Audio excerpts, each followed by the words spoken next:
Muito bem, estamos de volta com a nossa semana Sou Saúde por aqui. Doutora Daniela Cano, doutor Luiz Fernando Sela, eles que são médicos do estilo de vida, ela nutróloga, ele endócrino, entre outras especialidades, estavam aqui falando sobre a alimentação, a origem do nosso alimento, como é que ele é plantado, como é que a gente consome, como é que a gente melhora ou estraga esse alimento. E eu já quero convidar você para dar uma passada nas redes sociais deles, que é a Sou Saúde lá no Instagram, @SouSaúde, SOW. Lá tem muito conteúdo para você deixar a sua imunidade em dia, para você dormir melhor, para você comer melhor e você pode mandar sua pergunta direta para eles. Então, olha, SOW significa semear, semeador, e você pode acompanhar esse conteúdo valioso nas redes sociais. Eu quero trazer aqui, gente, agora a oportunidade de você aí de casa ter esse guia de estudos aí com você. Vocês são coautores aqui, juntamente com a doutora Thaís. Eu sei que tem muita pesquisa aqui, mas para mim o diferencial desse material é que a ciência está a favor da Bíblia. Ela serve a Bíblia comprovando aquilo que a Bíblia já revelou ou dando mais detalhes das revelações da Bíblia, sabia? Tá duvidando? Então liga para cá e pede o seu guia de estudos para você entender qual é o plano de Deus para você e como é que a ciência tem demonstrado que esse é o melhor plano. Vamos lá? Pega o telefone e liga para cá, 0 operadora 12 21 27 31 21. Se você preferir o WhatsApp, manda para cá um texto, olha, quero um guia Fique Leve, no 12 98244 44 49. Dá para acessar também pelo QR Code que está aqui, ó. Isso, põe a câmera do seu celular aqui, vou esperar você, vai lá. E ao longo da programação aqui, você vai ver esse QR Code de vez em quando para você pedir o seu guia gratuitamente, tá bom? Vamos para a pergunta do dia, gente? Você que está assistindo a gente, qual é o seu maior desafio no preparo dos alimentos? Conta pra gente. Tem dúvidas e quer tirar aqui com a doutora Daniela, com o doutor Luiz? Aproveita, manda aqui para o nosso WhatsApp, que é 12... Vai lá, pega lá, 12 982660004. A gente também disponibiliza o QR Code para você. Você vai lá no nosso WhatsApp com ele. Então aproveita, tá bom? Pessoal, é o seguinte, vocês falaram do tipo de alimento, de como ele pode ser melhorado ou piorado. Vocês falaram pra gente sobre como a gente precisa desses alimentos para viver bem. Alimentação, é impossível falar de saúde se não falar de alimentação. E agora eu queria que vocês viessem aqui no nosso bonequinho, aqui no nosso esquema do Vida e Saúde, para falar dos órgãos principais envolvidos na digestão e como é que a partir da digestão a gente aproveita esse alimento. Não sei qual... Doutora Daniela, por favor. Sim. Vem para cá. Lá. Deixa eu chegar aqui, gente. A gente tem que ver aqui que a digestão começa já na boca, Teru. Muita gente fala assim, eu tô com problema de digestão e quando eu vou ver os dentes estão tortos, não é? Ou não come direito, não mastiga direito. Então vamos virar um pouquinho aqui só para mostrar para eles que a gente então começa com os dentes, a digestão, a quebra do alimento já começa nos dentes. Na salivação também, a gente tem 6 glândulas aqui, né, debaixo da língua e do lado da língua. E a língua é um órgão, né, é um músculo que vai empurrar, então, a comida, depois que está bem mastigadinha, bem digerida, quebradinha, ela vai passar, então, num caninho que chama esôfago. Do esôfago, que está lá atrás do coração, né, vamos ver se dá para ver aqui. Lá atrás está passando o esôfago, vai, então, para o estômago, que é aqui, esse caninho aqui, essa bexiguinha, não é? Vamos deixar aqui do ladinho, pode deixar aqui. E aí, o estômago, então, ele normalmente, Teru, ele vazio, ele cabe 70 ml só. Imagina uma bexiguinha que cabe 70 ml de água. Mas espera aí, você é pequenininha. Sim. O meu estômago é maior que o seu, do Dr. Luiz é maior que o seu? Ou não? De todo mundo tem essa média? Não, o meu, geralmente o estômago tem o tamanho da palma da mão fechada, assim, o meu é menorzinho, do Luiz é bem maior do que o meu. O seu aí de casa faz cabe assim, bem mais, né? Então, em média, 70 ml apenas? Quando ele tá vazio. E ele tem uma capacidade de complacência, ele estende e, né, quando tá com bastante comida, e relaxa. Então, seria isso aqui? Isso. Aí do estômago, então, vai pro intestino delgado lá, que a gente tem quase 7, 8 metros de intestino delgado. Depois vai para o reto, né? É o cólon aqui, que é o intestino grosso, que tem 1 metro, 1,5 metro, o reto e o ânus, e aí onde sai cocô. Então, aonde que a gente absorve o alimento, doutora? aqui, ó, aqui no intestino delgado, passou do estômago, a maior parte dos nutrientes é absorvido no intestino delgado, no duodeno que a gente fala. Toda mãe já falou essa frase, mastiga direito porque o seu estômago não tem dentes. Mas o estômago tem ácidos e eu sempre pensei, né, não tem dente, mas tem ácido, dissolve tudo. Sim. Fala pra gente da importância então dessa mastigação aqui, pra gente poder aproveitar o alimento. Quanto mais a gente mastiga, mais tempo fica na boca e mais contato o alimento vai ter com a saliva. E a saliva tem uma enzima que a gente chama amilase que vai quebrar, as enzimas quebram, não é? Vai quebrar principalmente o carboidrato, o amido. Então por isso que o bebezinho não tem dente, mas ele fica chupando, né, a bolachinha e derrete, porque na saliva daquele bebê, mesmo que ele não tem dente, já vai digerir. Agora, se ele ficar chupando uma castanha do Pará, uma castanha de caju, não vai derreter, porque na saliva não vai ter essa enzima que quebra e ele também não tem o dentinho ainda. Então, por isso que vai, né, conforme vai crescendo os dentes, a gente precisa começar a introduzir, então, a alimentação para aquele bebê. Uma pergunta importante. A gente estimula aqui a alimentação mais saudável. A gente está falando dos alimentos menos processados, mais orgânicos. Quanto tempo leva para esse alimento que eu comi agora, para ele ser aproveitado para fazer todo o processo da digestão? Em média, dura 3 dias, quase, 72 horas, para a digestão completa e absorção total dos nutrientes, né? Uma pessoa que está com o intestino funcionando super bem pode até ser mais rápido, 24 a 36 horas, né? Agora, então assim, não sei se a pessoa já comeu uma lata de milho, né? Você que está em casa, já comeu uma latinha de milho ou milho? Uma espiga de milho, vai. Uma espiga de milho ou comeu uma pizza que tinha um pouquinho de milho, aí você vai saber quanto tempo está levando, né? Para aquele alimento passar por todo o seu sistema digestivo. Umas 24 a 36 horas e como a doutora Daniela falou, pode levar 72 horas, especialmente nas pessoas que estão com o intestino mais preso. Bom, se eu não tô... O milho é bom que a gente vê quando sai, né? Mas nem tudo a gente consegue perceber. Se esse alimento ficar mais tempo do que seria o saudável, o recomendado, eu vou começar a ter prejuízos? Com certeza a gente percebe, né, Teru? Quanto mais tempo fica lá no estômago, mais tempo... Se fica muito no estômago, a gente começa a ter refluxo. Se fica muito tempo no intestino, a gente começa a ficar com aqueles gases, né? Vocês já sentiram? Dor de cabeça, às vezes. Exatamente, começa a dar dor de cabeça, porque fica aquela fermentação toda, aquilo tudo vai para o sangue, não é? E do sangue vai para a cabeça. E aí começa a dar dor de cabeça, a pessoa fica meio prostrada, com sono, né? Meio... indisposta, pensamento, né? Irritada. Por isso que o pessoal fala, né? Eu fico enfesado, porque realmente às vezes aquela produção de gás lá no intestino grosso tá indo para o sangue que vai para o cérebro. Agora tem gente assistindo a gente falando, Teru, mas eu como aí alimentação do Vida e Saúde, como a doutora falou agora há pouco, né? Mas eu sinto esses desconfortos aí. Vamos dar uma olhada nos princípios da boa alimentação, porque pode ser que você esteja, de repente, passando por alto alguma coisa importante. Pode falar, doutor Luiz. Eu só queria falar que a gente está falando sobre todo o trajeto que o alimento faz, desde a forma como ele é plantado até como ele entra no nosso corpo. Então você vai comprar o melhor alimento que você tiver acesso, vai prepará-lo de uma forma que valoriza o alimento e na hora de comer você precisa comer bem, mastigar bem, comer com calma, com tranquilidade, prestando atenção nos sabores, nas texturas. Porque às vezes, né, Teru, a gente vai estar com tanta pressa e ansiedade que a gente engole a comida meio inteira. Faz mal, quando eu como assim faz mal. E mesmo que você tenha escolhido o melhor alimento que você tem disponível, você não vai digerir direito.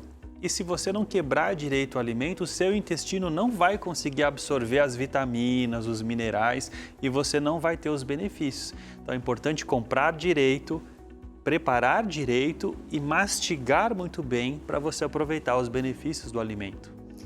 Vamos dar uma olhada então em alguns princípios para boa alimentação. Esse aqui, vocês dois estão fazendo lives essa semana sobre a desinflamação. Os alimentos integrais, eu li hoje que ajudam no processo de desinflamação. Por quê? Por que alimentos integrais são bons para a gente? O nome já diz, né, Teru? Integral, eles são mais completos. Então eles têm, por exemplo, um grão integral, ele tem um carboidrato, ele tem as vitaminas, ele tem os minerais como o cálcio, ele tem gorduras, ele tem também a fibra, que é tão importante para o seu intestino funcionar bem. Então, quando você come o integral, você está comendo o alimento como Deus preparou esse alimento. Agora, quando esse grão é muito refinado, ele perde as fibras, perde as vitaminas, perde os minerais e você acaba comendo um alimento que é vazio em termos nutricionais. Ele não vai te dar todas as vitaminas e minerais que você precisa. É interessante que um alimento integral ele tem açúcar na proporção certa, fibra na proporção certa. Quando a indústria separa isso, a gente tem o açúcar concentrado ou a gordura concentrada e é isso que causa os problemas que a gente enfrenta. Doutora Daniela, é importantíssimo evitar os estimulantes. Como assim? Eu não preciso de um estimulante para me sentir mais acordada, mais animada para fazer as minhas coisas? Hoje está super na moda, né? O pessoal tomando café, né? Cada vez mais concentrado com o poder da cafeína, porque está cansado, porque não dormiu direito e vai tentar estimular com a cafeína. E o que acontece? Ou energéticos, né? Que tem cada vez mais concentração de cafeína. Isso acaba estimulando o seu sistema nervoso central, o seu cérebro, que já está cansado, a trabalhar mais ainda. E aí você vai perdendo cada vez mais concentração, vai perdendo cada vez mais energia e seu corpo vai pedindo cada vez mais a dosagem de estimulantes. Então a gente não propõe, né, que mesmo, por exemplo, que o café é uma substância da natureza que Deus deixou, pelo excesso de cafeína, a gente precisa tomar cuidado, porque a indústria hoje concentrou tanto, né, a cafeína, os expressos e esses cafezinhos de maquininha estão cada vez com mais estimulantes e isso está prejudicando, então, inclusive, a produtividade e a energia das pessoas. Agora, estímulo na dosagem certa é importante, a gente precisa. Todo alimento ele pode ser um estimulante porque ele traz energia. Um suco de laranja poderia ser um bom energético, né, doutor? Sim, na verdade a gente tem, por exemplo, a glicose nos alimentos naturais ou nas frutas que podem te dar energia naquele momento que você precisa, né? Mas o que a gente tem que evitar hoje é que as pessoas estão por uma alimentação errada, por uma falta de exercício físico e por uma má qualidade do sono, estão ficando esgotadas. E aí elas fazem o uso abusivo desses estimulantes. Sabe aquela pessoa que diz assim, sem o meu cafezinho pela manhã eu não sou ninguém? Cuidado, hein? Se você está falando isso, alguma coisa está errada. Porque essa energia que você precisa não deveria vir de um estimulante externo. Ela deveria vir da sua saúde, da sua alimentação, do seu exercício e de um sono de qualidade. Agora eu vou trazer um assunto aqui que vai ser assunto de um programa aqui essa semana, que é a temperança. A alimentação ela também precisa ser temperante, ou temperada, né, sem excessos. Exatamente. Quer dizer que até um vegetariano pode estar cometendo, está se excedendo, doutora? Com certeza, assim como eu falei, né, Teru, eu tenho atendido muitas pessoas que teoricamente são saudáveis, são vegetarianas, mas mistura tudo no mesmo prato. Principalmente aqui no Brasil, que tem esses buffets a quilo, né, as pessoas querem comer tudo que vê na frente, porque pensa, né, tô pagando, então eu vou comer de tudo. Isso não é saudável, porque você pode atrapalhar a absorção dos nutrientes e pode ficar desbalanceado também. Então, tem gente que coloca tudo no mesmo prato, chia, linhaça, castanha, semente de girassol, semente de abóbora, e esse excesso também, às vezes até de gordura, né, não consegue mais absorver nada de nutriente, porque só tem gordura na dieta de tanta semente que está colocando junto. Então, precisa cuidar, né, mesmo sendo vegetariano. Eu também queria falar, Teru, que eu atendo muitas pessoas que falam, doutor, mas eu como tudo direitinho, não consigo emagrecer. Aí eu pergunto, quanto você usa de óleo ou azeite na sua casa? Lá em casa todo mundo adora azeite de oliva. Então a pessoa pega o azeite e rega, aquela alface fica nadando no azeite. Gente, azeite é saudável? Sim, mas tem bastante caloria também. Então mesmo as coisas boas têm que ser usadas com moderação. Então, os azeites, as castanhas, que são alimentos mais gordurosos, a gente sempre deve comer com moderação. Pense em tudo, gente. Aveia demais. Se não beber a água, que é o nosso próximo aqui item de princípio para uma alimentação saudável, vai dar ruim. Se não beber água com esse monte de fibra que a gente está falando para você comer aqui, a fibra é maravilhosa, né? Vai desinflamar o corpo, vai evitar vários tipos de câncer. Fibra, né, tem todo nos vegetais, nas leguminosas, aí, no feijão, na soja, no grão de bico. Mas se não tomar água, Teru, vai trancar tudo. Aquela gororoba toda vai ficar presa no intestino, né? Então precisa tomar muita água quando a gente vai introduzindo mais fibra, tá? É também importante a gente pensar e escolher os alimentos minimamente processados. O Dr. Luiz deu uma dica muito boa. Sim, Teru, a gente tem, por exemplo, Vamos pegar um exemplo, o milho. Você tem o milho da espiga, que é o alimento in natura, como Deus fez. Tá. Depois você tem o milho numa lata. Ele é minimamente processado, né? Como a gente já falou. E depois você tem o salgadinho sabor milho. Esse vai ser ultra processado. A gente quer evitar esses que são tão processados assim.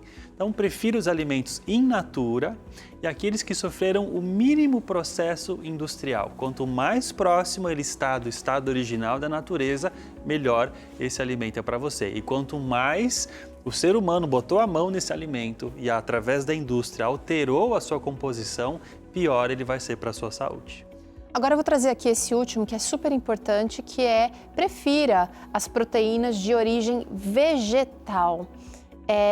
Esse pode ser um assunto controverso para muitas pessoas, mas a ciência tem demonstrado de muitas maneiras que esse alimento, que é o alimento original de Deus para nós, é realmente capaz de suprir as nossas necessidades, é isso? É, porque antigamente o pessoal falava que a proteína vegetal era uma proteína incompleta.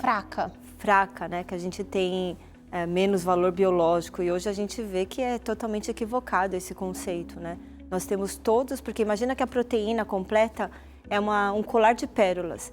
E quando ela é digerida lá no estômago, esse colar de pérolas vai ter várias pérolazinhas que são os aminoácidos, né? Que vão se desfazendo lá para poder formar anticorpo, para poder formar hormônios, para poder formar os nossos tecidos, para aproveitar. Então a gente tem todos os aminoácidos nas proteínas vegetais, é só a gente saber fazer a combinação direita dos alimentos. Doutor Luiz, os estudos científicos têm mostrado que as pessoas que preferem as proteínas de origem vegetal, elas têm menos doenças. Que doenças que a gente está falando? Exatamente. Quanto mais se come proteína de origem animal, carne, ovos, leite derivados, maior é o risco de doenças.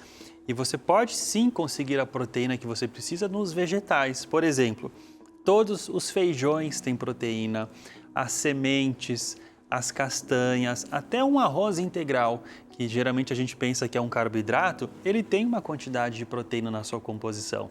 A gente pode falar dos derivados da soja, né, como a soja em grão, o tofu, que é aquele queijo de soja, ou um leite de soja, também são alimentos proteicos. Então você pode sim conseguir a sua proteína nos vegetais e isso está associado com maior longevidade.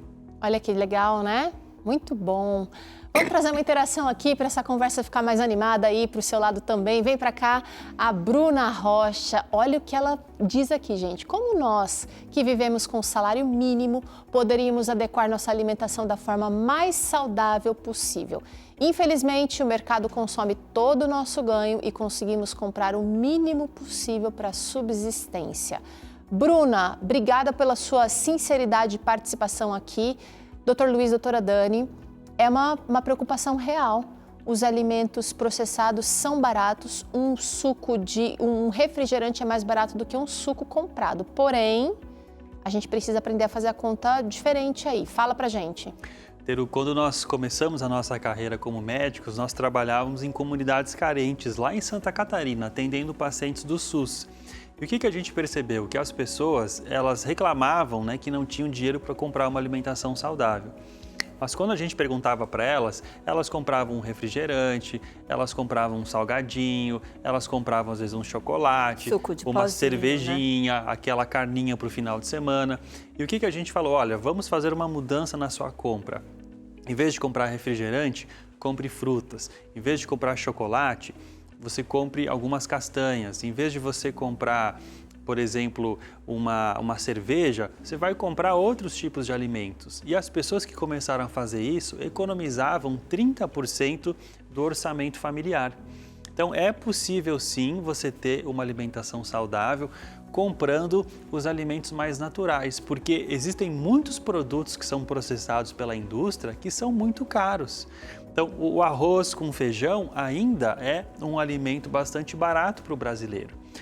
Se você for à feira comprar frutas, verduras e legumes frescos ou comprar de um produtor local, você também vai economizar. Então é possível sim. Ore a Deus, peça essa bênção e você vai ter condições sim de comprar uma alimentação mais saudável. Interessante, né? muito importante a gente buscar isso e Deus vai abençoar, Ele vai fazer a gente, não sei, dar inteligência ou dar sabedoria para a gente escolher melhor. Agora é o seguinte, você que está gostando desse papo aqui, quero convidar você para estender um pouquinho essa conversa hoje à noite, sabe por quê? Porque o Dr. Luiz e a doutora Dani estão fazendo lives especiais essa semana. A primeira aconteceu ontem, mas ainda está no YouTube, porque eu chequei hoje cedo, dormi ontem cedo, mas hoje cedo, ontem deitei cedo, hoje cedo consegui assistir. E você também pode assistir hoje o segundo episódio da série Como Desinflamar. Tinha muita gente assistindo vocês ao vivo pelo YouTube, hein, gente? Nós tínhamos mais de 2.000 pessoas ontem assistindo a live com a gente. E se você quer assistir, entra no nosso YouTube, youtube.com/SouSaúde, SOW Saúde. Hoje, terça-feira, às 20 horas, nós teremos a segunda aula. 8 da noite para você, hein, gente? Vamos para o intervalo, na volta temos aqui o segundo episódio da série Princípios que Curam. E ainda hoje você acompanha a receita dessa massa multifuncional proteica. Olha aí, uma receita simples, fácil e versátil para você que quer investir numa alimentação melhor. É já aqui no Vida e Saúde.